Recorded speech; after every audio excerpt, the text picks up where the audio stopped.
नमस्कार, बहुत स्वागत है आपका। एनडीटीवी मध्य प्रदेश छत्तीसगढ़ देख रहे हैं आप। आपके साथ मैं हूं आसिफ शेख।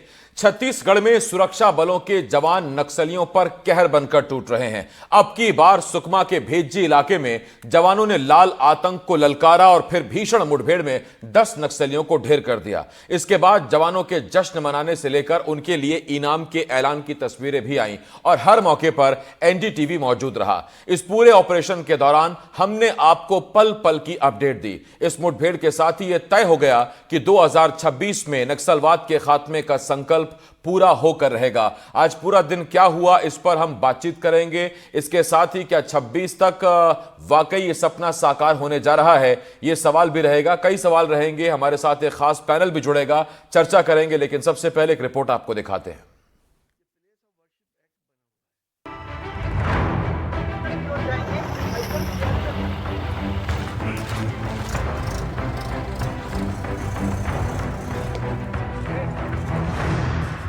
सुरक्षा बलों की ये खुशी छत्तीसगढ़ को नक्सल मुक्त करने की ओर बढ़े एक और कदम की तस्दीक है।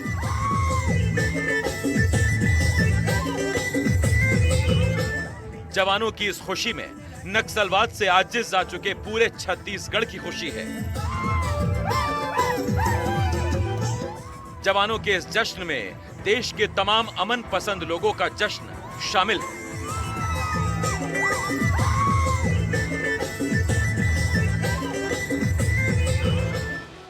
सुकमा में नक्सलियों के सफाई का जब एक और अभियान चला तो एनडीटीवी एक बार फिर ग्राउंड जीरो पर सबसे पहले मौजूद था। एनडीटीवी की टीम ग्राउंड जीरो पर पहुंच गई है और ये जो इलाका है यही घटना स्थल है। यहाँ से करीब 3 से 4 किलोमीटर की दूरी पर माओवादियों के साथ आज सुबह मुठभेड़ हुआ था और उस मुठभेड़ में सुरक्षा बलों ने 10 माओवादियों को मार गिराया है और मौके से भारी मात्रा में विस्फोटक सामग्री के साथ हथियार भी बरामद किए गए हैं। इलाका संवेदनशील है, इसलिए सुरक्षा बलों ने हमें यहाँ रोक दिया है। लेकिन कुछ देर बाद आला अधिकारी इस मौके पर पहुंचे हैं और पूरे इलाके का कार्डन कर जो नक्सलियों की मौजूदगी की सूचना मिली थी। इस कारण आपको बता दूं कि सुबह दरभा दक्षिण बस्तर डिविजनल कमेटी के साथ आज बड़ा मुठभेड़ हुआ था, जिसमें 100 के करीब माओवादियों की सूचना मिलने पर सुरक्षा बलों की टीम ने उन्हें घेरने का प्रयास किया और एक बड़ी सफलता उन्हें मिली है। कामयाब ऑपरेशन के बीच ही एनडीटीवी ने सबसे पहले ये भी दिखाया कि कैसे अब नक्सलियों के शव और जाबाज सुरक्षा जवानों को लाने के लिए वाहन भेजे जा रहे हैं। एनडीटीवी की एक्सक्लूसिव रिपोर्ट यही खत्म नहीं हुई। हमारे सहयोगी सलीम शेख ने नक्सलियों को एलिमिनेट करने के बाद मौके पर चल रही छानबीन को भी सबसे पहले सामने लाया। नंबर नोट करेगा।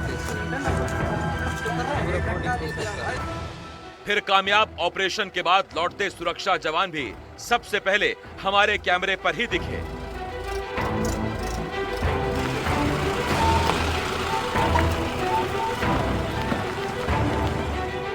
कहीं ट्रैक्टर के जरिए, कहीं पिकअप, और जब कोई साधन ना मिले तो फिर कई कई किलोमीटर पैदल चलकर हमारे बहादुर जवान नक्सलियों पर कहर बनकर टूट रहे हैं। साल 2026 तक छत्तीसगढ़ के साथ पूरे देश को नक्सल मुक्त करने की फाइनल डेडलाइन पूरी हो चुकी है और उसी संकल्प को पूरा करने के लिए जवानों ने प्रहार और हथियारों की धार दोनों बढ़ा दी है। अब की बार सुकमा में सुरक्षा बलों ने मुठभेड़ में 10 नक्सलियों को ढेर कर दिया। ये मुठभेड़ भेज्जी के जंगलों में हुई। सुरक्षा बलों को खबर मिली थी कि बड़ी तादाद में नक्सली ओडिशा से छत्तीसगढ़ में दाखिल हुए हैं। खबर कंफर्म होते ही जवानों को नक्सलियों को सबक सिखाने के लिए रवाना कर दिया गया। लंबी मुठभेड़ के बाद सुरक्षा बलों ने कई नक्सलियों को ढेर कर दिया। अनेक बार माओवादी एवं डीआरजी टीम के साथ मुठभेड़ हुई। मुठभेड़ के पश्चात इलाके के सर्चिंग के दौरान अब तक 10 माओवादियों का डेड बॉडी रिकवर किए गए थे।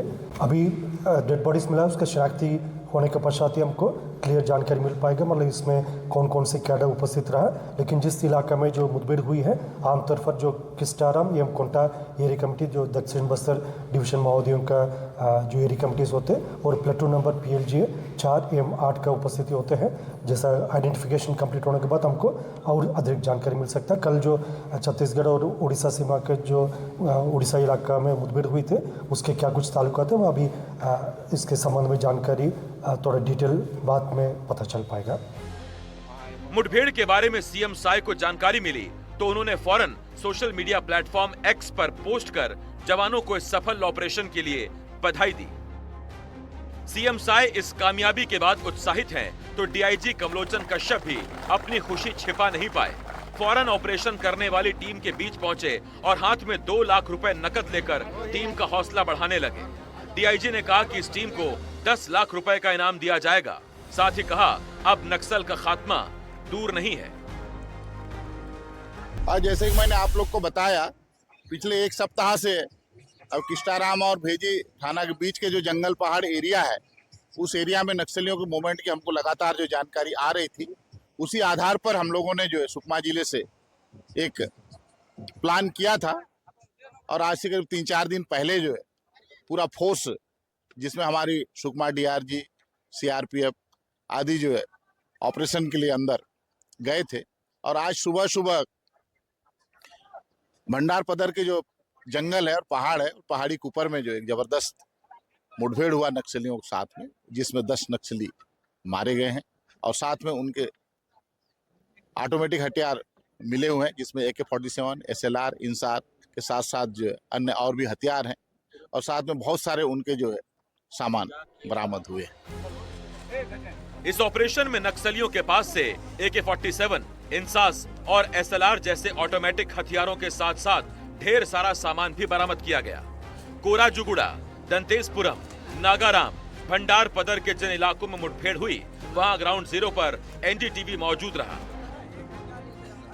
हमारे संवाददाता सलीम शेख जिस वक्त रिपोर्टिंग कर रहे थे, उसी वक्त वो वाहन पहुंचे जिनसे नक्सलियों के शवों को लाया गया था।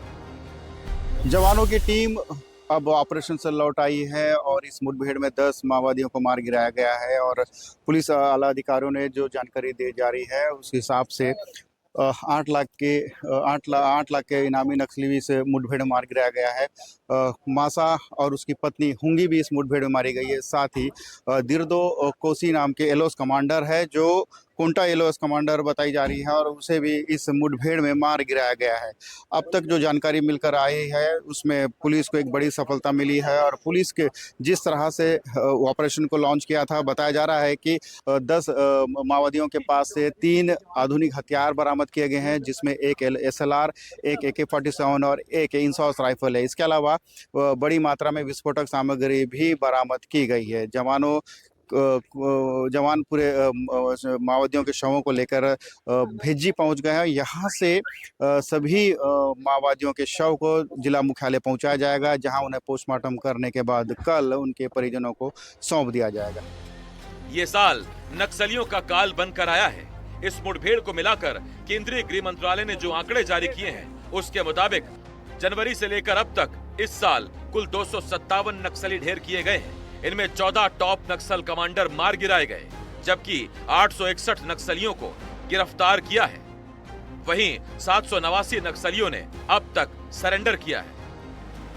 जिस रफ्तार से सुरक्षा बल नक्सलियों पर वार कर रहे हैं, ये मानकर चलिए कि ये नक्सलियों पर अंतिम प्रहार की कड़ी है। और साल 2026 में ना तो छत्तीसगढ़ में नक्सल का नामो निशान होगा और ना ही लाल आतंक।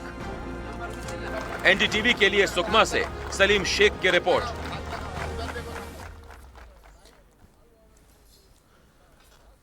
तो आज का ये दिन बड़ा है। सुबह एनकाउंटर हुआ, 10 नक्सली ढेर हुए और शाम तक खबर आई कि रायगुड़म में एक CRPF और पुलिस ने कैंप खोल दिया है, और ये नक्सल प्रभावित इलाका है जहां ये कैंप खोला गया है।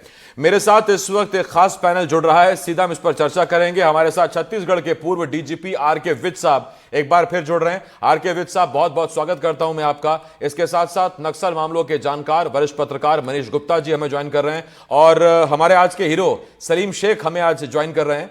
सलीम हमारे संवाददाता हैं सुकमा से। सलीम, मैं आपके पास भी आऊंगा, लेकिन सबसे पहले मैं आर के विज सर आपके पास आ रहा हूं और मैं आपसे जानना चाहता हूं कि पिछले, आप जहां तक मुझे याद आता है शायद 21 में रिटायर हुए सर, आप 3 साल हो गए।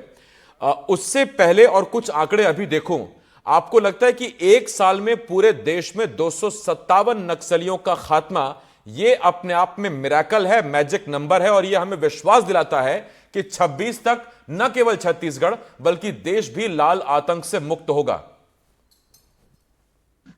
हाँ, मैं आपकी बात से सहमत हूं कि अभी इस वर्ष जो हमारे सुरक्षा बलों का जो अग्रेसिव पोस्चर रहा है, उसमें करीब 200 नक्सली दंडकारण्य में ही मारे गए हैं। और इस वर्ष में भी और पिछले वर्षों में भी काफी फॉरवर्ड बेसिस खोले गए हैं, कई नए सुरक्षा कैंप खोले गए हैं। जी। हमारे डीआरजी और बस्तर फाइटर्स द्वारा बहुत ही अच्छा काम किया जा रहा है। ये लोकल फोर्सेस हैं, लोकल युवा इस बलों में हैं जो रास्ते जानते हैं, भाषा जानते हैं। उनके कुछ रिश्तेदार नक्सली हैं तो उनको भी जानते हैं, तो अर्थात उस पूरी समस्या से अच्छे से वाकिफ। तो अभी जो सफलताएं मिल रही हैं उसके कई कारण हैं। एक कारण तो ये भी है कि केंद्र सरकार और राज्य सरकार दोनों एक ही मंशा से काम कर रहे हैं कि किस प्रकार से नक्सलियों को इतना कमजोर कर दिया जाए कि वो अपना जो उनकी पीएलजी है, जो आर्मी है, ये जो लोगों का सपोर्ट है, वो बिल्कुल कमजोर हो जाए। तो उस उद्देश्य से अभी जो मुझे लगता है पिछले इस साल में जो पुलिस का जो अग्रेशन रहा है वो प्रशंसनीय है। जी सर, मैं जरा इस पर आपसे एक सवाल और पूछूंगा, लेकिन उससे पहले मैं मनीष सर के पास जा रहा हूं। मनीष सर, मैं कुछ फैक्ट्स देख रहा था और जहां तक मैं जानकारी जुटा पाया, पहले जो नक्सल की 3 जो टुकड़ियां रहती हैं, प्लाटून, कंपनी और बटालियन, तो बटालियन में जो पहले नक्सली अपना कैडर रखते थे, संख्या रखते थे, वो करीब करीब 300 से 400 के आसपास के नक्सली एक बटालियन को बताते थे। लेकिन घटते घटते उन्होंने अब उसे 250 से 300 कर दिया। और आईजी बस्तर से जब बात हुई थी तो उन्होंने कहा था कि 200 के आसपास की संख्या अब रह गई है। तो बटालियन बनी रहे, संख्या बनी रहे, उससे जितना नक्सली हैं, नक्सल से प्रभावित लोग हैं, उनमें संदेश जाए कि नहीं नहीं, लाल आतंक अभी जिंदा है। इसके लिए संख्या कम की जा रही है, क्या संदेश देने की कोशिश की जा रही है? नहीं, देखिए, जो नक्सलियों की बटालियन है वो अपने आप में नक्सलियों की ताकत का एक बहुत बड़ा स्तंभ है। आमतौर पर किसी चाहे फोर्स हो या कोई प्राइवेट फोर्स हो या नक्सली संगठन हो, बटालियन का नाम ही अपने आप में इतना बड़ा होता है कि कहीं ना कहीं उसको लेकर के मन में जो है भय और संदेह जो है उत्पन्न होता है और सामने वाले का मनोबल भी प्रभावित होता है। निश्चित रूप से देखिए, नक्सलियों की जो मूल जो लड़ाकू विंग है वो पीएलजी है, पीपुल्स लिबरेशन गुरिल्ला आर्मी। बाद में उन्होंने पीपुल्स पीएलए में उसको कन्वर्ट किया और जिसके तहत जो है उन्होंने पहले 2 बटालियन गठित की। लेकिन जिस तरीके से फोर्स ने नक्सलियों को पेनिट्रेट किया है, टारगेट किया है, नक्सलियों की जो भर्ती रिक्रूटमेंट का जो प्रोसेस है वो बहुत स्लो हो गया था और उसके चलते एक बटालियन उनको विड्रॉ करनी पड़ी। अब ले दे करके एक बटालियन है। आमतौर पर जो फोर्स की बटालियन है उसमें 800 से 1200 जवान रहते हैं, 1000 की स्ट्रेंथ मानी जाती है।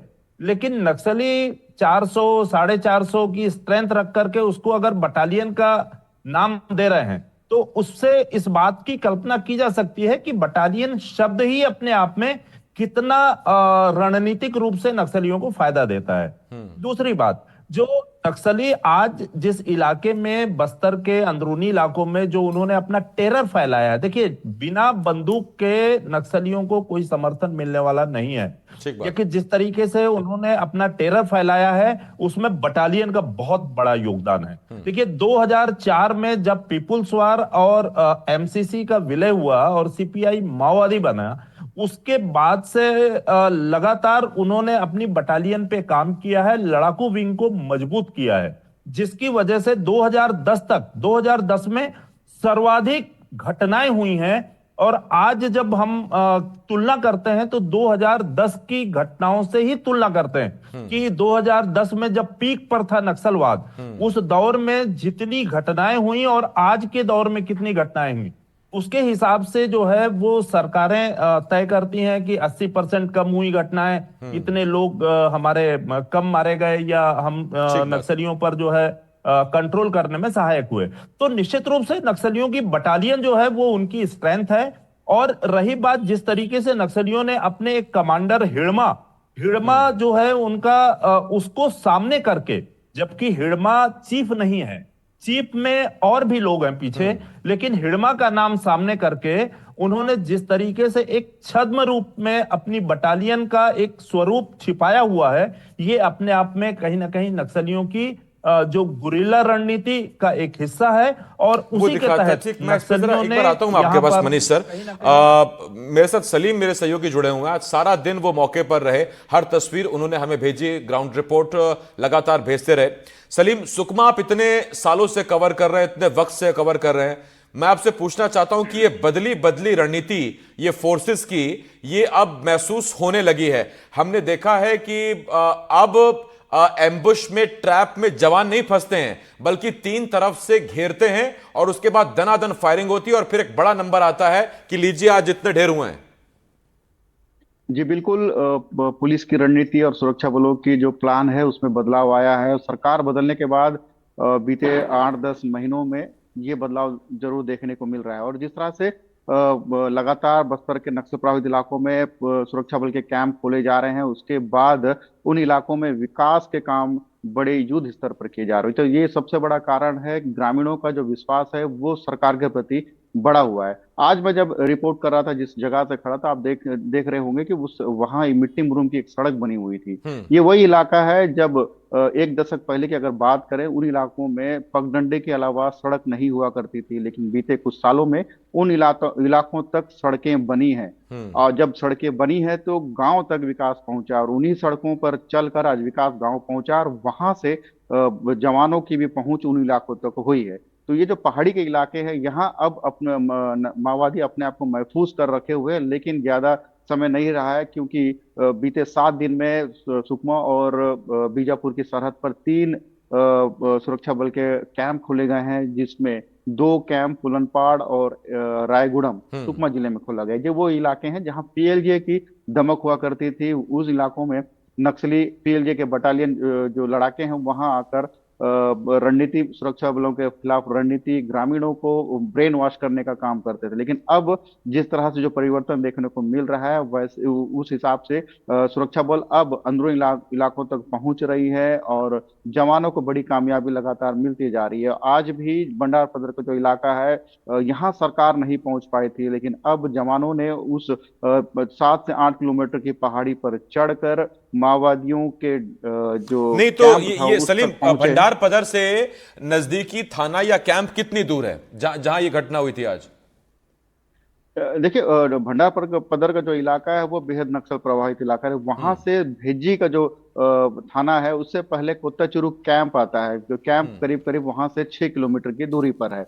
लेकिन जो इलाका है, कैंप जो सीआरपीएफ के जो जवान जो सुरक्षा देते हैं वो 5 से 6 किलोमीटर की दूरी पर ही आरोपी और या तो कार्डन करते हैं। लेकिन उसके बाद ग्रामीण इलाके जो आते हैं, जहां सड़कें नहीं होती हैं, तो उन इलाकों तक रात के समय, अगर शाम ढलते ही माओवादियों की वहां पकड़ होती है। माओवादी रात को पहुंचकर उन ग्रामीणों से बैठक करते हैं, उनके खिलाफ जो रणनीति हो तैयार करते हैं। ऐसा ही कुछ प्लान बटालियन के लड़ाके करने की तैयारी कर रहे थे। भंडार पदर के जो पहाड़ी जो इलाका है वहां तक जवान कभी नहीं पहुंच पाए थे। यही एक कारण था कि नक्सली अपने आप को उस इलाके में महफूज समझ रहे थे, सेफ समझ रहे थे, और वहीं जाके उनके गढ़ में जाके उनको घेर डाला।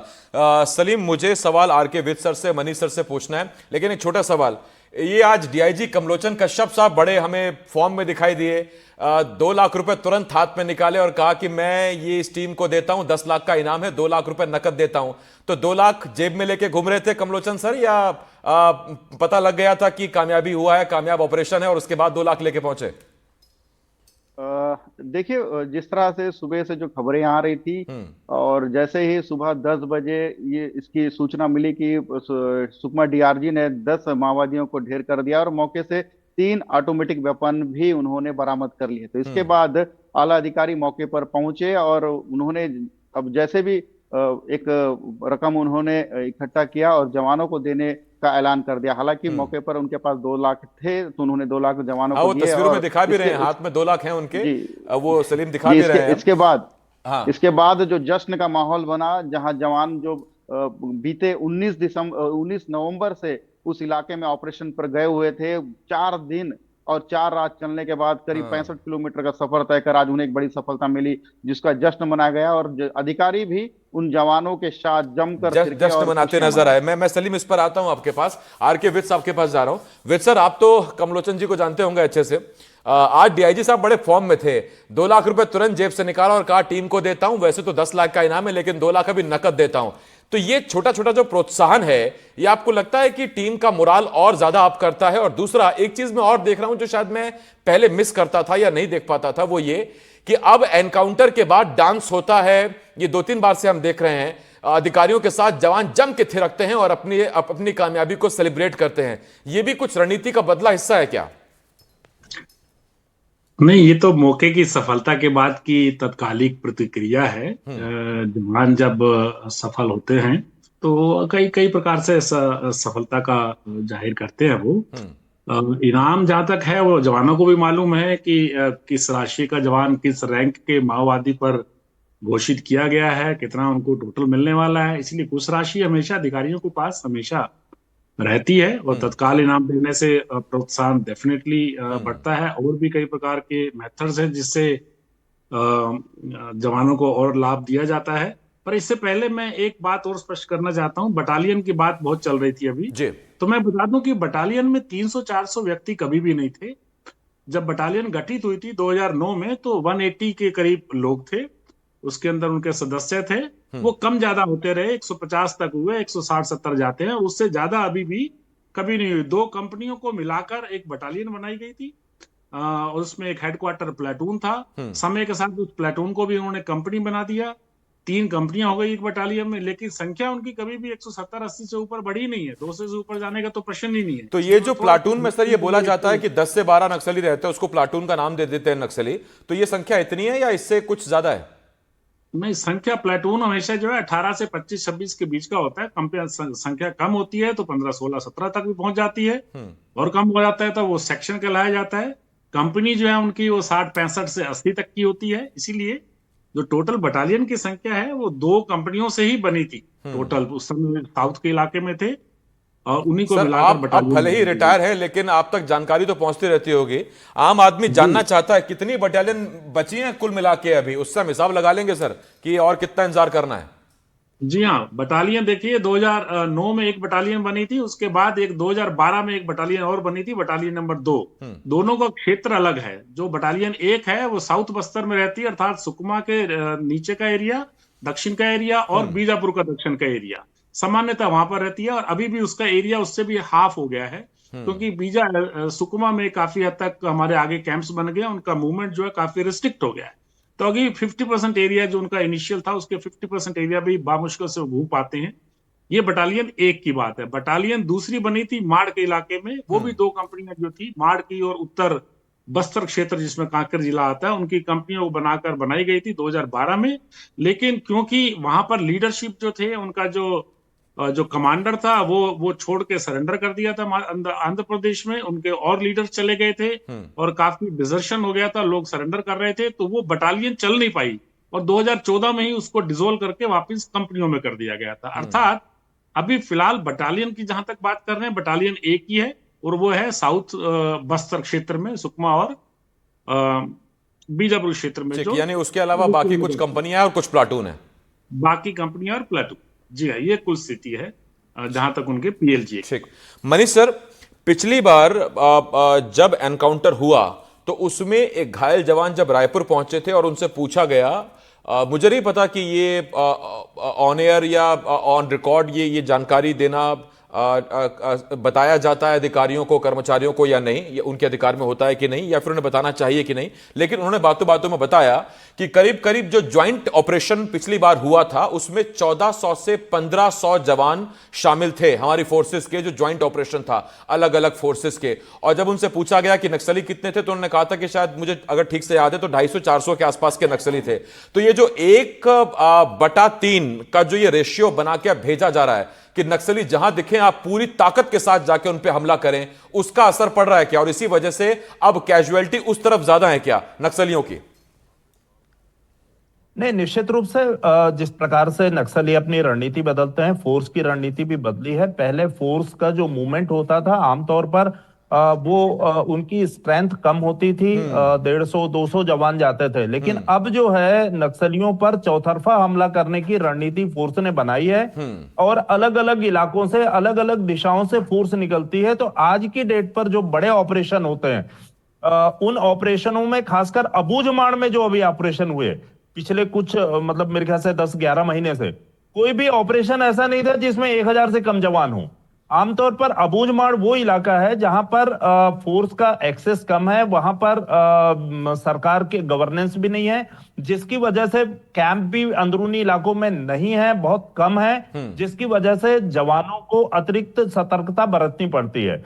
तो जब चारों तरफ से जवान हमले करेंगे और घेर करके मारने की जो रणनीति अबूझमाड़ में पुलिस ने अपनाई है, उसका बहुत बड़ा लाभ मिला है। और कहीं ना कहीं आज जो हम संख्या देख रहे हैं कि 200 से ऊपर नक्सली मारे गए हैं, उसमें इस प्रकार की जो फोर्स की जो रणनीति है उसका एक बहुत बड़ा योगदान है। मैं एक चीज आपको और बताना चाहूंगा, जैसे अभी डीआईजी कमलोचन कश्यप की जो बात हो रही है, शायद बहुत कम लोगों को मालूम होगा, डीआईजी कमलोचन कश्यप बस्तर जिले के ही रहने वाले हैं और लंबे समय से नक्सल मोर्चे पे थे। उनका आज जो नक्सल मोर्चे पर जो रणनीति बनती है, बहुत सारे अधिकारी हैं, लेकिन उनका भी अपना एक बहुत बड़ा योगदान है।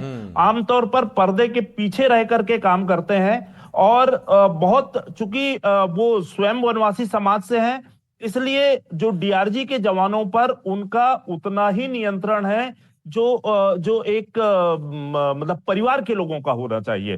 तो आज जो आप फीलिंग देखे, जो डांस देखे और 2 लाख रुपए का जो इनाम देखे, कहीं ना कहीं उनके पीछे के उनके जज्बात हैं, क्योंकि बस्तर का आदमी भी शांति चाहता है। जाहिर बात है, शांति चाहता है, विकास चाहता है, और अगर उसमें कोई बाधा बनेगा तो फिर क्यों वो उसके साथ जाएगा? हाँ, जैसा मेरे सहयोगी सलीम ने कहा था कि अगर बंदूक ना हो तो फिर उनका कोई समर्थन करने वाला नहीं है, ये जाहिर बात है। लेकिन अब ये हकीकत है कि जब कैंप बनने लगे हैं, थाने बनने लगे हैं, तो फिर आम जनता भी विकास चाहती है, शांति अमन चाहती है, और यही बस्तर को और इस नक्सल प्रभावित इलाके को आगे ले जाएगा। मेरे पास वक्त खत्म हुआ, लेकिन आरके विज साहब बहुत शुक्रिया आपका, मनीष सर बहुत शुक्रिया, सलीम आपका बहुत धन्यवाद, और आप बधाई के पात्र हैं। आज आपने एनडीटीवी के दर्शकों को लगातार अपडेट पहुंचाई, पल पल की खबर दिखाई। यहां छोटे से ब्रेक के लिए हमें रुकना होगा, लेकिन ब्रेक के उस पार भी तमाम बड़ी खबरें आप देखते रहिए एनडीटीवी मध्य प्रदेश छत्तीसगढ़।